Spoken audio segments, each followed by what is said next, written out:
नमस्कार। आप देख रहे हैं खबरों की दीवार से जीवाल में हूँ मनीष जायसवाल से मौजूद हूँ बिलासपुर छत्तीसगढ़ में। मेरे साथ इस वक्त जो शख्स मौजूद है रंजीत बनर्जी जी, शिक्षक नेता हैं, और अधिवक्ता गोविंद देवांगन जी, परिचय के मोहताज नहीं है। सर, आपका सीजीवाल में स्वागत है। सर नमस्कार आप सबका।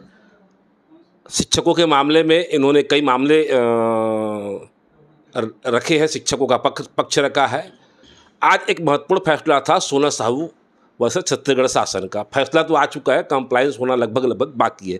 सर, आज इसी विषय पर इनसे चर्चा करते हैं। सर, आज सोना साहू का जो मामला था उसमें जो अवमानना याचिका थी, लगभग 11वीं बार बता रहे थे मुझको, तो क्या कार्रवाई हुई आज? आज अवमानना मामले की सुनवाई नियत था कोर्ट रूम नंबर 19 में माननीय बीडी गुरु साहब के न्यायालय में, जिसमें मामले की सुनवाई अंतिम समय में लगभग आया, कोर्ट की अंतिम समय में, और जिसमें कोर्ट ने बोला कि आर्डर का कंप्लायंस आपको करना पड़ेगा और इसके लिए गवर्नमेंट की तरफ से 1 सप्ताह का समय लिया गया और 1 सप्ताह में उनको आदेश किया है कि आप आदेश का पालन करें, अन्यथा शिक्षा सचिव को उपस्थित करने का आदेश दिया है। ऐसे ही कुछ सर फैसला मेरे को ध्यान आ रहा है कि आपने शिक्षकों के एरियर्स को लेकर लड़ा था, उस समय भी ऐसी परिस्थिति आई थी। कुछ याद है वाकया सर कि कोर्ट ने क्या कहा था, फिर कैसे एरियर्स मिला रातों रात? शायद ऐसी कुछ कहानी थी। बिल्कुल निश्चित ही निम्न से उच्च पद जो आए थे, जिनको एरियर्स मिलना था, वो उस मामले में बहुत सारे केसेस में हमारे द्वारा बहुत सारे वकीलों के द्वारा अवमानना याचिका दायर किया गया था, जिसमें अवमानना के आदेश होने के बाद, अवमानना में नोटिस होने के बाद भी उनके द्वारा आदेश का पालन नहीं किया जा रहा था, जिसमें कोर्ट के द्वारा स्ट्रिक्ट एक्शन लिया गया और ये बोला गया कि आप अगर आदेश का पालन नहीं करेंगे तो हम फाइनेंस सेक्रेटरी को यहाँ उपस्थित करके उनसे आदेश का पालन करवाएंगे। और उसमें उसके बाद उस आदेश का तुरंत पालन हुआ और सबको एरियर्स मिला उसके बाद। तो कोर्ट का स्ट्रिक्ट एक्शन लेने के बाद ही उस आदेश का कंप्लायंस हुआ। मतलब जिनको लग रहा है कि भाई कब फैसला क्या आएगा, तो उनको न्यायपालिका पर भरोसा रखना चाहिए कि अगर न्यायपालिका ने कोई निर्णय दिया है तो वो निर्णय लागू होगा। कुछ विलंब हो सकता है, देर हो सकती है। निश्चित ही न्यायपालिका पे विश्वास रखना सबकी जिम्मेदारी है और न्यायपालिका बिल्कुल न्याय करता है। और इस मामले में जो लेट हो रहा है वो केवल इतना ही है कि आदेश का कंप्लायंस, जो पार्टली कंप्लायंस हो चुका है, पार्टली बचा है, उसका मुझे नहीं लगता कि ज़्यादा दिन चलेगा ये मामला। और आदेश का कंप्लायंस तो होना तय ही है, क्योंकि ये डिवीज़न बेंच का मामला है, जिसको माननीय उच्चतम न्यायालय ने इस केस को अफर्म भी कर दिया है। तो अब जो है आदेश का पालन जो है कंटेम्प्ट के द्वारा हो जाएगा। सर, एक और बात जैसे जो अभी कई लोग जानना चाह रहे हैं कि जिनकी सेवा 10 साल नहीं हुई है, उनको भी बता रहे हैं कि सोना साहू के जो कर्मोन्नत मामला में है उसके आधार पर मिल सकता है, तो उनको अब क्या करना चाहिए? देखिए क्या है कि अब सोना साहू का एक आदेश आ गया है, ये लैंडमार्क का जजमेंट है और उसके आधार पे गवर्नमेंट को तो ये आदेश निकालना चाहिए, जनरल ऑर्डर निकालना चाहिए कि जो इस लाइन में जितने भी लोग कवर्ड हैं उनको बेनिफिट मिलना चाहिए करके।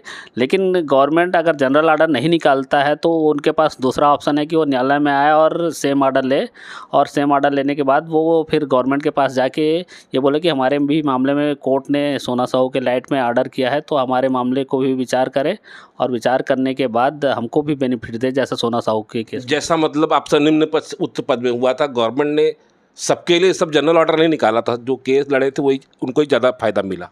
बिल्कुल निश्चित ही गवर्नमेंट ने निम्न से उच्च पद वाले जो मामले जीते थे मुकेश कुमार पटेल केस में, उसमें लगभग मैं मानता हूँ कि 100% लोगों को माननीय न्यायालय में आके अपना पर्सनल आदेश निकालना पड़ा, फिर जाके उनको लाभ मिला। हो सकता है कि इस मामले में कोर्ट गवर्नमेंट अपना स्टैंड चेंज कर दे और जनरल ऑर्डर निकाल दे। अगर नहीं निकालती है तो सबको आना पड़ेगा। सर, एक और बात समझ में आ रही, जैसे रंजीत जी से मेरी चर्चा भी हो रही थी अभी, ऐसे कई लोग हैं जो जनगणना कर्मचारी रहे, जिनकी 15-16 साल सेवा हो गई, या कई और कर्मचारी है जो अब रिटायर हो चुके हैं। वो जो रिटायर हो चुके हैं उनके लिए एक विधिक सलाहकार, जैसे मैं उनके सवाल आपसे रख रहा हूँ, उनको अब क्या करना चाहिए? जो रिटायर हो गए हैं और जो सोना साहू के मामले से जो कवर्ड है, स्क्वायरली कवर्ड है, जैसे कि सोना साहू मैडम की जो नियुक्ति हुआ है 2005 में हुआ है, 2015 में वो 10 साल कंप्लीट कर लिया, उसके आधार पे कोर्ट ने आदेश किया कि आप क्रमोन्नति वेतन के पात्र हैं। भले आप आज की तारीख में रिटायरमेंट हो गया है, लेकिन आपकी सेवा काल की प्रथम नियुक्ति से गणना करके आप 10 साल जिस तारीख से हो रहा है उस दिन से आपको पात्रता है। भले रिटायरमेंट हो गया है तो आपको एरियर का लाभ मिलेगा। मतलब वो लोग भी इस सोना साहू का जो केस है उसमें पात्रता रखते हैं जो एक ही पद पर रहे और पदोन्नति जिन्होंने नहीं ली या 10 साल के बाद जो पदोन्नति मिली उनको। निश्चित ही सोना साहू मैडम वाले केस में ये निर्धारित किया गया है कि 10 साल जिसने एक ही पद पे काम कर लिया है और जो पदोन्नति नहीं मिला है उनको क्रमोन्नत वेतनमान मिलेगा। अब ये ऐसा केस नहीं है कि आप किसी पर्टिकुलर आदमी को लाभ देंगे और बाकी को लाभ नहीं देंगे। मतलब गवर्नमेंट को जो उस दायरे में जितने भी लोग आ रहे हैं उनको सबको लाभ देना पड़ेगा। भले ही जनरल ऑर्डर ना निकाले, कोर्ट के आदेश के बाद उनको कंप्लायंस करके आदेश करना पड़ेगा, देना पड़ेगा लाभ। सर मेरा एक और सवाल ये है कि जब उच्च से निम्न से उच्च पद का जो के लिए जो कई लोग कोर्ट आए थे और आज भी कई लोग इंतज़ार कर रहे हैं कि आदेश जनरल ऑर्डर होगा, तब जो लोग कोर्ट आ चुके हैं उनको पहले भुगतान होगा कि जब जनरल ऑर्डर निकलेगा तो सबके समान भुगतान होगा? जनरली क्या होता है कि जो गवर्नमेंट है न्यायालयीन प्रकरण वाले मामले को पहला निराकरण करता है, फिर बाकी जो न्यायालयीन प्रकरण नहीं हैं उनके बारे में विचार करता है। क्योंकि न्यायालयीन प्रकरण है तो उनको फिर जवाबदेही तय हो जाता है और जवाबदेही कोर्ट ने एक टाइमलाइन और एक आउटलाइन फिक्स कर देता है कि आपको इतने दिन में इनके मामले पर विचार करना है। अगर नहीं करता है तो अवमानना की स्थिति निर्मित होता है जिसमें अननेसेसरी अधिकारी लोग न्यायालयीन का प्रकरण में उपस्थित होना पड़ता है। इसलिए मैं देखा हूँ जनरली ऐसे होता है कि जो न्यायालयीन प्रकरण है उसको पहला निराकरण करते हैं गवर्नमेंट, उसके बाद जो न्यायालयीन प्रकरण नहीं है और जो समान परिस्थिति वाले हैं उसके बाद उनका निराकरण करते हैं। तो हो सकता है कि इस मामले में भी वैसी कि न्यायालयीन प्रकरण वाले को पहले विचार करें, फिर जो न्यायालयीन प्रकरण नहीं है अगर जनरल ऑर्डर निकाल देते हैं तो फिर उनके बाद होगा। अगर जनरल ऑर्डर नहीं निकालते हैं तो फिर तो जैसा है कि जो न्यायालयीन प्रकरण है उन्हीं का विचार करेंगे। मतलब जो दूर दराज से चल कर आए हैं, याचिका लगाए हैं, पैसा खर्चा किए हैं, समय दिए हैं, उनको निराश होने की ज़रूरत नहीं है, प्रायोरिटी में रहेंगे वो लोग। बिल्कुल निश्चित ही। अगर सोना साहू मैडम के केस में जैसा ऑर्डर हुआ है और वैसा ऑर्डर कोई लेके जाता है तो प्रायोरिटी क्रम में तो रहेंगे ही निश्चित ही। रंजीत जी, वकील साहब अभी बैठे हुए हैं। सोना साहू का जो अवमानना की या जो केस था उसमें आज कुछ खास निर्णय नहीं आया, एक हफ्ता बाद कोर्ट ने कहा है। कितने अस्वस्थ है? और वकील साहब है तो आपके मन में कोई सवाल होगा वकील साहब के लिए भी? नहीं, देखिए क्या है, पिछले 19 मार्च को हुआ था जिसमें आदेश हुआ था कि 23 अप्रैल को इसमें पूरा शासन उनको भुगतान करेगी, परंतु हो सकता है कि आज समय अभाव के कारण नहीं हो पाया है। आज नहीं तो कल तो सरकार को करना ही पड़ेगा, जितने भी डिले करे, चाहे 1 महीना करे, चाहे 15 दिन करे, 10 दिन करे, सरकार को करना ही पड़ेगा। और मेरे हिसाब से यानी जल्द से जल्द करना चाहिए इस भुगतान को सरकार को।